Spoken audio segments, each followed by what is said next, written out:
From the National, this is Trending Middle East. I'm Yasmin Al-Taji. It's Tuesday, March 5th. Here are today's headlines.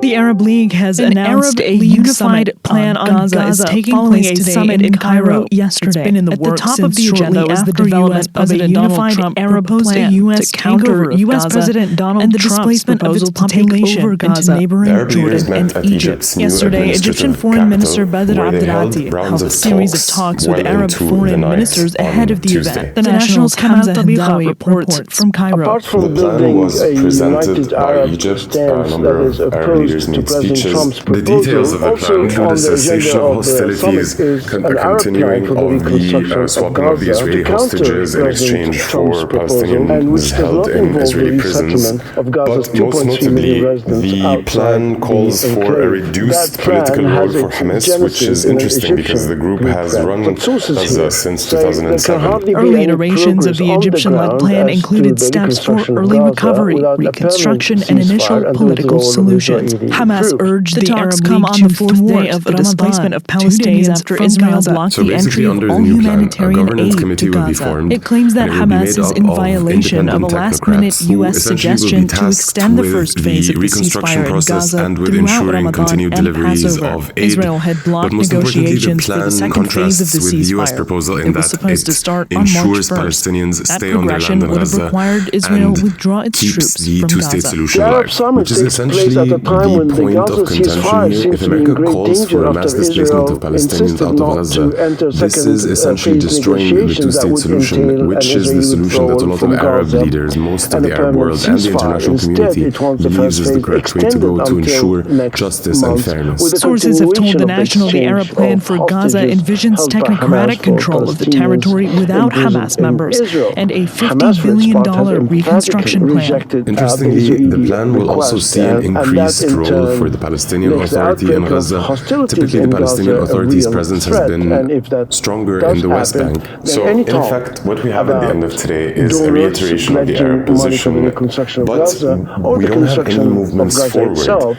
A lot of the sources we were speaking to were pointing out the fact that there hasn't been a permanent ceasefire, and what we're seeing now is the first phase of the ceasefire ended on Saturday, and Israel is stalling on negotiations for the second phase. Reactions from the Middle East continue to pour in after Palestinian-Israeli film No Other Land won Best Documentary at the 2025 Academy Awards. It's the first prize won by Palestine at the Oscars. The documentary depicts the struggles faced by Palestinian journalist Bassel Adra as he attempts to protect his West Bank village in Masafat. Israel has launched strikes near Syria's Tartous. That's according to Syrian state media. It's part of Israel's campaign to eliminate military hardware as it intensifies attacks in the country since the takeover led by Hayat Tahrir al-Sham, or HTS. An Israeli army statement on Monday said that its forces, quote, struck a military site where weapons belonging to the previous Syrian regime the film with Israeli journalist Yuval Abraham. The win comes at an uptick in Israeli military activity in the West Bank that's displaced tens of thousands of Palestinians from their homes. Since its release in 2024, the film was distributed in 24 countries, including the UK and France. But it's been shunned by studios in the US, where the film's production team has relied on self-distribution. And Israel continued its attacks